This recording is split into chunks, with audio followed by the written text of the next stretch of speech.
Al-Fatihah. A'udzu billahi minasy syaithanir rajim. Bismillahirrahmanirrahim.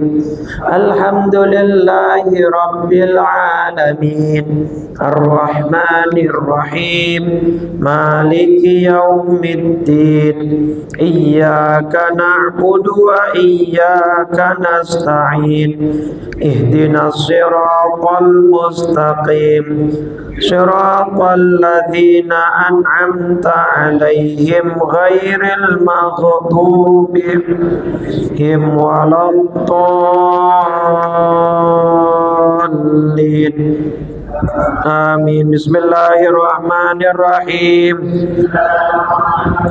Nawaitu ta'alluma wa ta'lima wa tadhakkura wa tadhkira wa naf'a wal intifa'a wal ifadata wal istifadata wal hatha ala tamassuki bi kitabillahi wa bi sunnati rasulillahi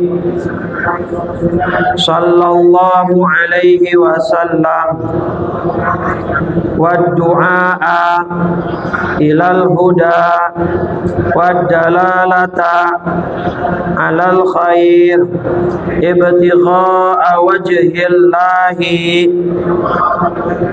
wa mardatihi wa qurbihi wa thawabihi.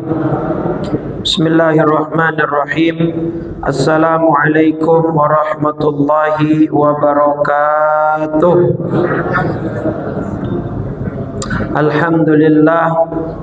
Alhamdulillahi rabbil alamin. Wabihi nasta'in ala umurid dunya waddin. Wassalatu wassalamu ala ashrafil anbiya wa khatamil mursalin. Sayyidina wa nabiyyina wa maulana Muhammadin wa ala alihi wa ashabihi ajma'in. Subhanaka la ilma lana illa ma 'allamtana innaka antal alimul hakim. Rabbi shrah li sadri wa yassir li amri wahlul 'uqdatam min lisani yafqahu saddid lisani wahdi qalbi bihaqqi sayyidina Muhammadin sallallahu alaihi wasallam. Amma ba'du. Faya ayyuhal hadirun wal hadirat, seluruh pengurus DKM Masjid Jami' Nurul Amal, Bapak Ibu jamaah salat maghrib rahimakumullah. Alhamdulillah bahwa guyuran hujan yang cukup lebat Allah masih berikan kita kesempatan untuk hadir di masjid ini dalam rangka menunaikan salat maghrib berjamaah sampai isya berjamaah, dan kita selingi dengan thalabul ilmi. Mudah-mudahan kita semua yang hadir mendapatkan ganjaran pahala yang berlipat dari Allah Subhanahu wa taala. Salawat teriring salam tak lupa senantiasa kita curah limpahkan kepada junjungan kita baginda Nabi besar Muhammad sallallahu alaihi wasallam serta seluruh keluarganya, para sahabatnya, para pengikutnya, dan kita semua sebagai umatnya. Mudah-mudahan kelak mendapatkan syafaatnya kelak di yaumil qiyamah nanti, amin ya rabbal alamin. Giliran itu ya, Sallallahu Taufik. Nah, terakhir kitab ya, berarti sekarang takdir udah belum ya? Baik, bismillahirrahmanirrahim. Qala al-muallif ala wa adaman naf'a bihi wa bi barakati ulumihi wa bikum fid daraini amin. Radhiyallahu ta'ala anna wa ankum wa syarrihi. Dan di antara yang wajib kita imani dan kita yakini adalah berkaitan dengan takdir. yang baik ataupun takdir yang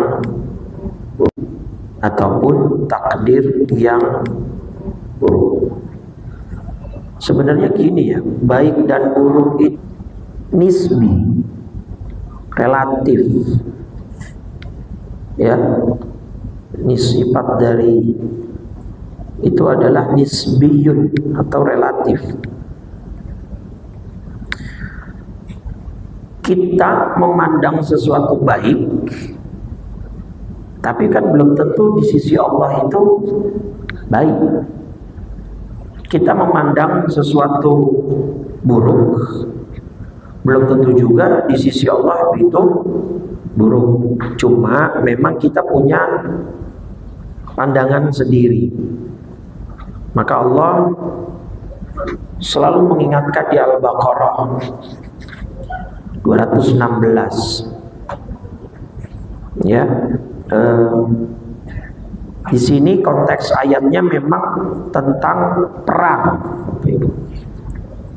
Diwajibkan atas kamu berperang. Padahal perang itu tidak menyenangkanmu. Pastilah siapa yang senang perang. Tapi, Allah bilang tapi di sini boleh jadi kamu tidak senang sesuatu, tapi itu justru baik. Nah, dalam kacamata manusia perang itu membahayakan, ancaman tertingginya nyawa, bisa kehilangan keluarga. Tapi kalau dalam konteks jihad kan wajib. Itu bisa jadi baik. Kenapa? Kalau dia mati dalam peperangan bisa terkategori matinya. Nah, berarti kan baik buat dia sebenarnya. Dan boleh jadi kamu menyukai sesuatu, nggak perang, suka manusia nggak perang, artinya nggak mungkin perang tapi dia nggak ikut perang. Mungkin itu menyenangkan hatinya, tapi itu nggak baik karena dosa besar. Kalau ada kewajiban perang, dia nggak ikutan. Ingat gak dalam kitab sama dua sahabat yang lainnya, akhirnya sama Nabi diapain? Dicuekin hukumannya selama 40 hari kurang lebih kan, sampai turun putusan dari Allah. Nih ayatnya nih ya, saya yakin sih udah pada di luar kepala, cuman saya ngingetin lagi gitu. Wa 'alats salasatil ladzina khulifu, dan terhadap 3 orang yang ditinggalkan. Dalam hadis Riyadhus Shalihin yang kita ini, pemeran utamanya dicerita itu adalah Ka'ab bin Malik yang tidak ada uzur tapi nggak ikutan perang. 3 orangnya itu, 2 orang lagi ada sahabat, sudah kita bahas. Ketika bumi terasa sempit bagi mereka, kenapa mereka merasakan bumi begitu sempit? Dicuekin Nabi, Pak. Sampai ingat Ka'ab bin Malik, sampai orang terakhir yang bisa dekat dengan Ka'ab bin Malik pun sama Allah disuruh pisah dulu. Siapanya? Istrinya. Bukan cerai ya. Saat itu perintahnya dari Allah melalui Nabi, bilangin tuh istrinya Ka'ab bin Malik, kenapa ya Rasul? Sama Allah disuruh pisah rumah dulu. Sampai saking segitunya tuh. Karena beliau ini tidak ikut perang padahal tidak ada uzur. Itu kan akhirnya nggak baik buat dia kan. Mungkin mengiranya awalnya nggak ikut, justru baik itu, nggak capek, ya kan, nggak membahayakan diri. Tapi nyatanya justru lebih buruk. Nyesel 40 hari 40 malam, Ka'ab bin Malik nangis sendirian, menyesali perbuatannya. Ya karena tidak ikut dalam peperangan. Nah itu memang ayat tadi Al-Baqarah 216 dan At-Taubah 118 ini memang tentang perang. Cuman ayat itu secara general, secara umum ya ngasih tahu kita. Itu kan cuma contohnya, tapi kaedahnya bisa kita aplikasikan dalam kehidupan. Kaedah apa? Boleh jadi kamu suka terhadap sesuatu padahal itu buruk buat kamu, atau sebaliknya, boleh jadi kamu tidak suka padahal itu baik, atau boleh jadi kamu suka padahal itu buruk, kan begitu. Dalam hal apapun gitu. Ya kita mengira mungkin sakit itu buruk, dalam kacamata manusia ya sakit buruk, nggak ada yang mau sakit. Tapi di balik itu kalau dia sabar ternyata dosanya diampuni.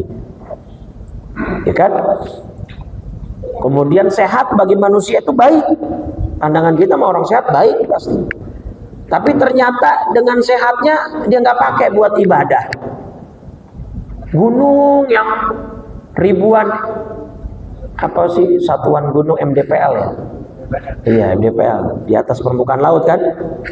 Ribuan meter di atas permukaan laut dia panjat. Lah masjid musola depan rumah. Bukan nggak boleh buat anak-anak muda nih yang sukanya hiking naik gunung, bukan nggak boleh. Boleh, cuman kalian harus tahu prioritas. Kalau gara-gara naik gunung kagak sholat, ya kan naik gunung kan lama kan. Kalau sambil di tengah nanti jalan sholat, it's okay kan. Mas, jangan dilupain, jangan ditinggalin, itu kewajiban. Nah, itu sehat baik bagi sebagian manusia, dan sebagian besar bahkan kita mengatakan sehat itu baik, tapi ternyata bisa jadi buruk, sehatnya nggak dipakai buat ibadah dan seterusnya. Aplikasikan kaidah itu dalam kehidupan kita. Nggak punya anak, bagi pasangan yang sudah menikah mungkin puluhan tahun, bagi sebagian besar orang itu buruk kan Bu? Pejuang garis 2. Saya punya banyak jamaah, diantaranya di Pondok Kelapa.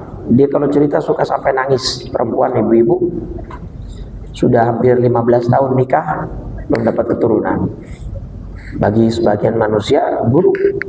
Tapi Allah janji di sebuah hadis bahwa seorang ibu atau seorang perempuan lah, bukan seorang perempuan yang di dunianya pengen punya anak tapi nggak sempat punya anak, ntar dia di akhirat bisa dapat anak. Boleh jadi kalau dia dapat anak di dunia, ternyata anaknya bukannya menjadi sumber kebaikan, malah jadi sumber apa? Keburukan. Banyak gak anak yang begitu? Wah, ternyata malah bukannya nyenengin, malah nyusahin. Ya, bisa jadi kan begitu harapannya, kejadiannya kalau dia punya anak. Jadi memang lagi-lagi semua kebaikan dan keburukan itu hanya ininya manusia, hanya pandangan manusia. Jadi kita tidak tahu apapun sebenarnya mana baik dan buruk buat kita, gitu kan. Jadi takdir itu rukun iman yang cukup sulit untuk diterapkan, diaplikasikan, terutama yang syar ini, yang takdir buruk menurut manusia ini. Kalau kita ditakdirin jadi orang baik sih semuanya saya yakin siap. Ditakdirin jadi orang sehat, orang kaya, umroh tiap bulan, haji tiap tahun, siap gak? Ditakdirin begitu. Oh, rumahnya mewah, mobilnya banyak, gitu kan? Lalu uangnya nggak berseri, bininya sehat, cantik, Pak, banyak aja. Siap, ditakdirin begitu, siap. Tapi ditakdirkan lahir dalam keadaan tidak sempurna, kemudian atau lahir sempurna tapi ternyata di tengah jalan ada masalah, kecelakaan dan lain sebagainya, diambil sebagian nikmatnya. Nah itu kan nggak semua orang kuat. Ya cuman dunia ini penuh misteri, Pak. Kan hari kemarin itu sudah menjadi sejarah, hari masa depan itu misteri. Sekarang ini yang kita punya, Pak. Mumpung tahun baru, ya, mumpung baru awal. Ini ada sedikit sejarah yang mungkin Bapak Ibu perlu tahu. Kenapa awal tahun Hijriah itu bulannya Muharram? Ya, ini kita belajar sejarah dulu sebentar. Tahun Islam kan paling sedikit, Pak. Islam sekarang kita tahun berapa nih? 1447. Masehi tahun berapa? 2025. Bedanya berapa tuh hampir? 600-an. 600-an lebih, 620-an ya gitu. Tahun baru Cina 5. Masuk tahun keberapa di Cina? Ya, 2576. Jadi tahun Cina udah 2500, Masehi 2025, kita baru 47, kan ketinggalan banget ya penanggalannya gitu, tahunnya. Sejarahnya gimana, tahu nggak? Ayo, yang tahu boleh main hujanan. Main hujan-hujanan. Yang tahu boleh main hujanan. Main hujan-hujanan. Sebelum ke Muharram dulu ya. Jadi ini bermula di dalam masa Khalifah Umar bin Khattab. Masalahnya itu bermula di eranya Umar bin Khattab. Beliau mengangkat Irak, ya. Nah, satu Irak, ya. Nah, satu riwayat mengatakan ceritanya Salah Syari habis dilantik. Riwayat yang lain mengatakan Sayyidina Umar katanya dapat dokumen menandakan ada suatu janji di bulan Sya'ban.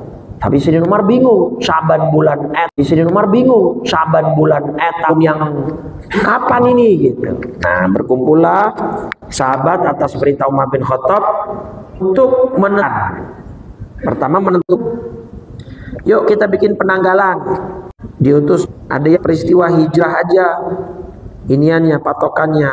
Nah, sampailah pada kesimpulan atau kesepakatan peristiwa hijrah. Nah, udah nih dapat nih.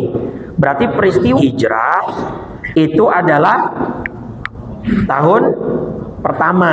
Belum Muharram belum. Itu baru nentuin tahun doang. Kamu nih?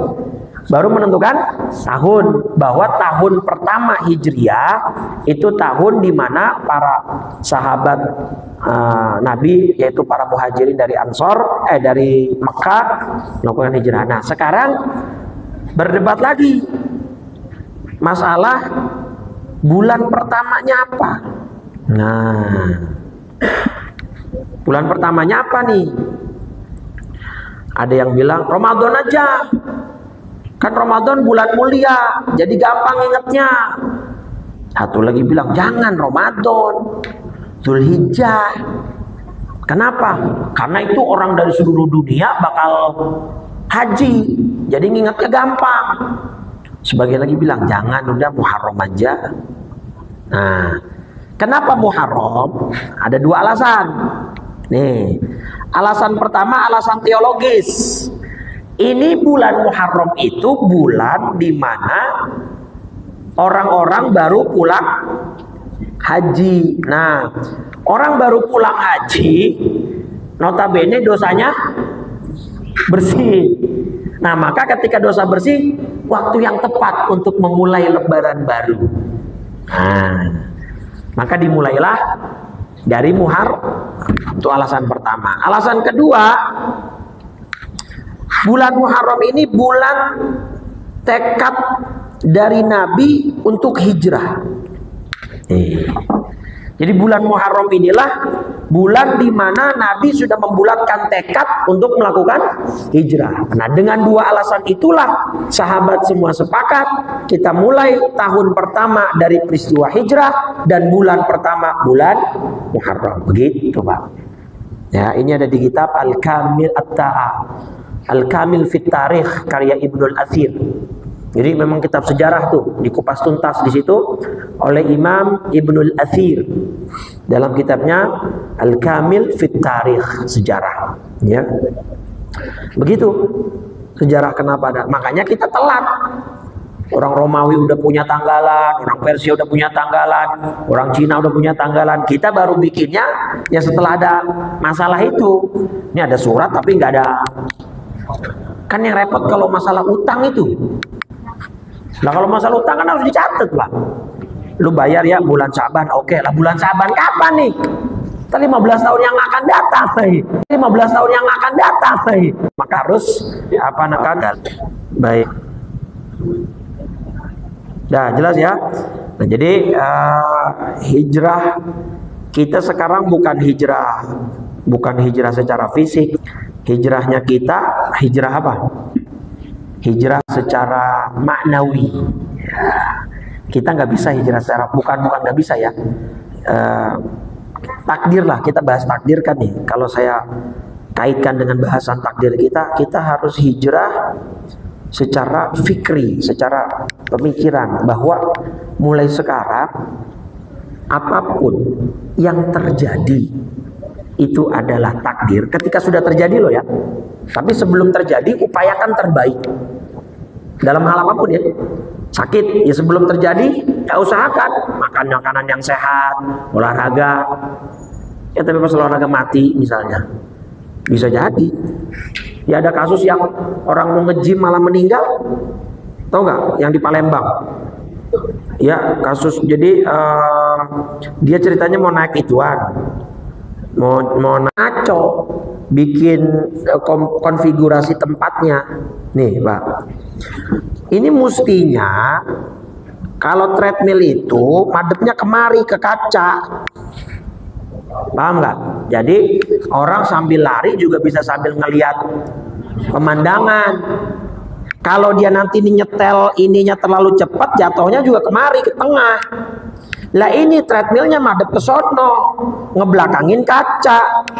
Ini perempuan nyetel ininya mungkin terlalu cepat, begitu dia naik terpelanting, terpental, lah pecah kaca, meninggal. Orang di lantai 2. Lah kan ke gym orang biar apa? Lah kan ke gym orang biar apa? Tapi ternyata bisa nggak begitu? Orang Romatonnya ya takdir itu sebakal bisa. Yang ada kalau mati. Lah diving aja kan ada ukurannya ya. Nggak mungkin bisa sampai kedalaman sekian. Oh, ada ininya, ada aturannya semua. Nah itu dia. Ya kira-kira jadi jangan sampai kemudian kita nggak paham dengan pemahaman takdir ini. Semua yang diinginkan oleh Allah Subhanahu wa taala pasti adalah yang terbaik dan kita nggak bisa mengubah kalau sudah terjadi. Kalau sebelum terjadi, ikhtiar kita upayakan yang terbaik. Contoh masalah hijrah lagi nih. Sebelum hijrah Nabi ikhtiar gak Pak? Nabi hijrahnya bareng siapa? Posisinya Nabi cuma sama Abu Bakar. Sahabat yang lain kan udah duluan. Tuh Pak, pemimpin nyuruh anak buahnya duluan, pemimpinnya belakangan memastikan. Dah. Terus yang disuruh ngumpet di kasurnya Nabi siapa? Hah? Nah, Sayyidina Ali bin Abi Thalib. Supaya apa ini? Tujuannya nyaruin untuk nyamar. Nabinya keluar nih dengan Abu Bakar. Nabi nggak tahu Pak, Bu, jalan ke Madinah. Sebelum Nabi hijrah Nabi udah pernah belum? Sebelum Nabi hijrah Nabi udah pernah belum ke Madinah? Nah, belum. Nah, Nabi bagaimana caranya untuk supaya tidak ketahuan sama orang kafir Quraisy? Maka disewalah apa? Seorang guide jalan. Yang disewa adalah Yahudi, seorang Yahudi. Saya lupa namanya tapi searching. Nabi dan Abu Bakar radhiyallahu anhu, Nabi SAW dan Abu Bakar lewat jalan searching. Nabi dan Abu Bakar radhiyallahu anhu, Nabi SAW dan Abu Bakar lewat jalan belakang nih dengan guide-nya ini. Berarti muter Pak, lebih jauh. Ikhtiar semua Pak. Sayyidina Ali nanti nyawa guide. Pengen malaikat Jibril bisa nggak? Ya malaikat Jibril yang nggak boleh ketangkap. Pokoknya saya nggak. Ya enggak. Step by step. Strategi manusianya ikhtiar sebagai insan makhluk Allah dijalanin nggak? Tiba-tiba di jalanan capek. Ngapain Nabi? Ngumpet. Di mana? Di Gua Tsur. Musuh lewat. Tuh, lah kalau Nabi pengen mah udah kau usah pakai ngumpet-ngumpet dah. Saya kan utusannya Allah, pokoknya malaikat lindungin saya, begitu. Kalau emang ini ya, tapi enggak. Semuanya dilaluin sama Nabi, step by step tuh Nabi ngajarin.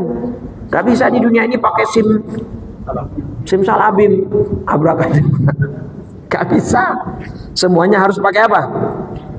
Pakai proses, ya. Nggak boleh kemudian kita melangkahi Allah Subhanahu wa ta'ala. Itu ikhtiar kita. Paham ya? Nah jadi ketika sudah terjadi, udah. Tapi kan akhirnya Allah selamatin kan? Ya tentunya dengan apa? Makanya nanti di sini ada kaidah bahasa Arab apa? Motonya man jadda. Nah Ini bukan melangkahi takdir, tapi sudah skema atau sistem dunia Allah desain bagi orang yang serius, ikhtiar, sungguh-sungguh akan dapat hasilnya. Nabi sungguh-sungguh Pak, nggak main-main hijrahnya. Nyuruh Sayyidina Ali di kasur, nyewa petunjuk jalan, lewat jalur belakang, jalannya malam. Itu semua ikhtiar. Kalau Nabi pengen menyuruh Allah, udah deh musnahin semua musuh lah, kagak jadi cerita ntar Pak. Ya kan, supaya ada ceritanya dan supaya bisa diambil apanya, hikmahnya sama para umatnya. Ya sudah, maka harus paham umatnya, gitu ya. Jelas. Jadi sekali lagi, ketika sudah terjadi maka itu semua takdir dari Allah Subhanahu wa taala. Kalau sebelum terjadi, ya sudah, kita harus, yang perlu kita lakukan ngapain? Ikhtiar. Ketika ikhtiar tapi masih terjadi juga, terus gimana? Ya sudah, itulah namanya tapi tentu semua dengan ikhtiar kita manusia. Nggak boleh kita mendahulukan Allah. Dah, itu masalah takdir ya. Kalau udah terjadi, udah sering. Seandainya begini pasti nggak begitu, seandainya begitu pasti nggak begini. Nggak boleh tuh. Di hadis Muslim kan, ini kalimat penting, ringan tapi berat banget Pak. Lah kita belum kedapatan aja, kita dapat musibah yang berat. Bener nggak?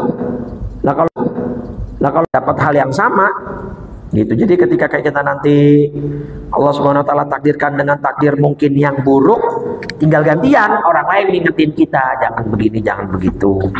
Apa kata Nabi? Wa in asabaka syai'un, jangan ketika engkau tertimpa suatu musibah, fala taqul, jangan katakan lau anni fa'altu, seandainya aku kerjakan begini pasti lam yusibni kada, pasti tidak terjadi hal yang begini dan begitu. Kalau saya nggak begitu pasti nggak usah. Walakin kul qadarullah, ini semua takdir dari Allah. Wa ma syaa fa'al, dan apa yang Allah kehendaki maka pasti akan terjadi. Kenapa kita nggak boleh ngomong lau begitu? Karena lau taftahu amala syaitan, akan membuka pintu setan. Untuk apa? Untuk menggerus iman. Dalam hati kita akan terus begitu Pak. Tuh kan, gue bilang apa? Jangan berangkat jam segini. Coba nggak berangkat jam segini, pasti nggak jadi-jadian. Tuh kan, saya bilang apa? Dalam hati kita begitu terus. Kalau kayak gitu ada habisnya nggak? Ada ujungnya nggak? Nggak ada. Pasti akan mendapatkan excuse terus. Baik. Terus wa annahu sallallahu alaihi wasallam, dan sesungguhnya Nabi Muhammad sallallahu alaihi wasallam, ini yang harus kita yakini selanjutnya, khatamun nabiyyin wa sayyidu waladi adam ajma'in. Dan yang harus kita yakini bahwasanya Nabi Muhammad sallallahu alaihi wasallam adalah nabi terakhir, dan beliau adalah pemimpin penghulu ya segala manusia, semua manusia. Ini harus kita yakini nih. Karena sekarang coba kita lihat deretan nabi palsu di Indonesia. Ada berapa? Coba bisa nangkap nabi ulang tuh. Kan 12 kasus nabi palsu. Ada yang namanya Mustafa Abdul Mujib Sri, dia di Mulyana, namanya yang Enden.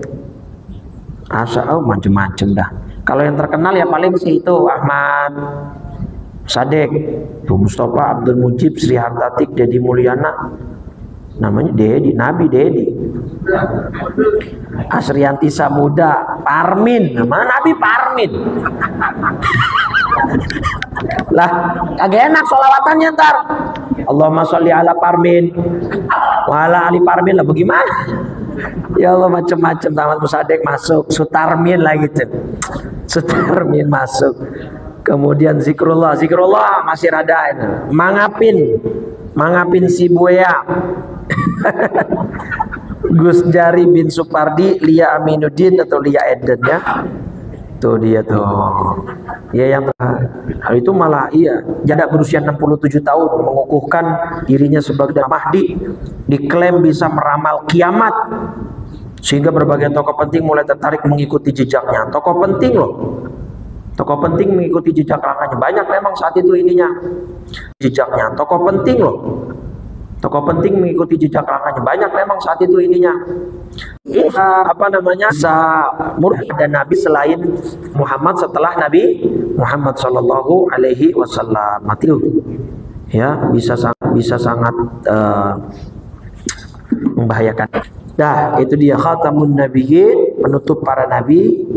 Nabi ngomong dalam hadis, aku dengan nabi-nabi sebelumnya itu seperti labinah serta pojok rumah, di pojok rumah betul masih nabi. Atau berarti ahad pas itu tuh pengumuman sekalian saya lupa untuk ingat nih. Hari Ahad di masjid kita kedapatan Hari Ahad di masjid kita kedapatan masjid tuan Rusia yang dress code. Iya, banyak artinya apa nih? Sabtu puasa apa berarti Sabtunya? Tasu'an. Nanti Ahadnya puasa Asyura. Nih berkaitan dengan ini, Nabi akhir zaman. Kenapa di Madinah Nabi ngelihat orang-orang Yahudi di Madinah pada ngapain? Pada puasa. Pada puasa. Di hari ini Allah menyelamatkan Nabi apa? Di hari ini Allah menyelamatkan Nabi apa? Di hari ini Allah menyelamatkan Nabi apa? Nabi Musa gitu. Nah, terus kata Nabi, nahaku bimusa, yang lebih puasa niat seperti itu. Nah, kalian ya orang itu tidak mengakui Nabi sebagai kalian nggak begitu. Nabi kita bohong. Dari ayat ini nih, Nabi Imam Syafi'i mengambil satu hukum bahwa mani tidak najis. Akan ada khilaf nih dalam fikih, mani itu najis apa enggak. Kalau dalam menurut Syafi'i enggak. Dengan dalil salah satunya ini. Kalau dalil hadisnya jelas, Nabi pernah mohon maaf dalam satu malam bermimpi ihtilam, kemudian sarungnya ada bekas maninya, terus sama Siti Aisyah cuma diapain? Paginya itu menjelang sholat subuh cuma ditafrik, cuma digaruk. Karena kan air mani kalau sudah kering itu kan dia akan mengeras ya, mengerak. Jadi bisa dicongkel, bisa dibersihin dengan tangan. Itu hadis, kalau itu dalil hadisnya. Kalau dalil Qur'annya ini bukti bahwa mani tidak najis ya karena Allah memuliakan anak cucu Adam. Nah, anak cucu Adam dari apaan? Air mani. Lah kalau air mani kemudian kita bilang najis, berarti dari apaan? Air mani. Lah kalau air mani kemudian kita bilang najis, berarti najis. Mutel membahas tentang murtad itu kitab ini Sulamut Taufid. Karena kadang-kadang orang takutnya zaman sekarang sembarangan ngomong, omongannya murtad itu kitab ini Sulamut Taufid. Karena kadang-kadang orang takutnya zaman sekarang sembarangan ngomong, omongannya bisa nggak tahu duitnya. Kalau secara rumah dan wilayah sih bukan komplek, bukan satu. Terus tiap tahun emang begitu aja. Iya, kita ini udah terdaftar lagi Ustaz. Jadi dia habis motong, bukan komplek, bukan satu. Terus tiap tahun emang begitu aja. Iya, kita ini udah terdaftar lagi Ustaz. Jadi dia habis motong, itu sudah tuh buat kita ibadah kurban tiap tahunnya. Ustaz lah masih lama, masih setahun lagi.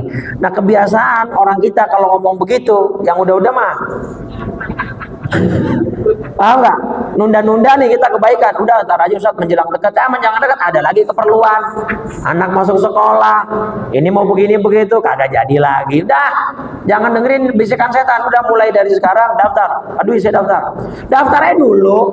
Perkara ntar tiba-tiba kagak nabung ya urusan belakangan. Yang penting Allah udah lihat niat kita ya. Kan ini kan formulirnya nggak bayar kan?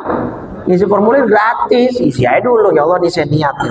Duitnya dari mana? Ntar lihat aja udah. Yang penting udah ada nih. Insya Allah kalau udah ada niat Allah lancarin. Bisa jadi gara-gara niatnya Bapak udah ngisi formulir, Allah buka tiba-tiba rezeki. Bisa nggak begitu? Nah, masih mumpung tahun baru nih ya. Jadi ayo silakan dihubungi ya, supaya kita tahun depan bisa lebih banyak lagi. Kemarin sapi berapa sih? 7. Mudah-mudahan besok 17 gitu. Tambahnya serius. Nah iya itu masjidnya kecil masa kalah kita 16 ya sapi. Kambingnya kemarin 25 yang datang sendiri gitu ya. Jadi itu oke ya. Jadi informasinya 2 nih dari pengurus, masalah tabungan kurban sama besok Sabtu Damaiku Indonesia di jam 12:30 siang hari Sabtu ya. Flyernya belum ada, ntar menyusul mungkin di grup atau di mana ya. Mudah-mudahan bisa pada hadir. Dah. Bismillahirrahmanirrahim. Assalamualaikum ya Rasulullah. Assalamualaikum ya Aba Fatimah. Assalamualaikum ya Jaddal Hasan. Assalamualaikum ya Jaddal Husain. Assalamualaikum ya Jadda Zainab. Assalamualaikum ya Sayyidah Fatimah binta Rasulillah. Assalamualaikum ya Ummal Hasan. Assalamualaikum ya Ummal Husain. Assalamualaikum ya Umma Zainab. Assalamualaikum ya Ummal Mu'minin. Ya Sayyidah Khadijah binta Khuwailid. Assalamualaikum ya Umma Fatimah. Assalamualaikum ya Umma Rasulillah. Ya Sayyidah Aminah binta Wahbin. Assalamualaikum ya Amiral Mu'minin. Ya Ali bin Abi Talib. Assalamualaikum ya Abul Hasan. Assalamualaikum ya Abul Husain. Assalamualaikum ya Aba Zainab. Assalamualaikum ya ummata Muhammad fi masyariqil ardi wa magharibiha al ahya'i minkum wal amwat wa rahmatullahi wa barakatuh. Toluma qultuhu ana wan nabiyuna min qabli la ilaha illallah la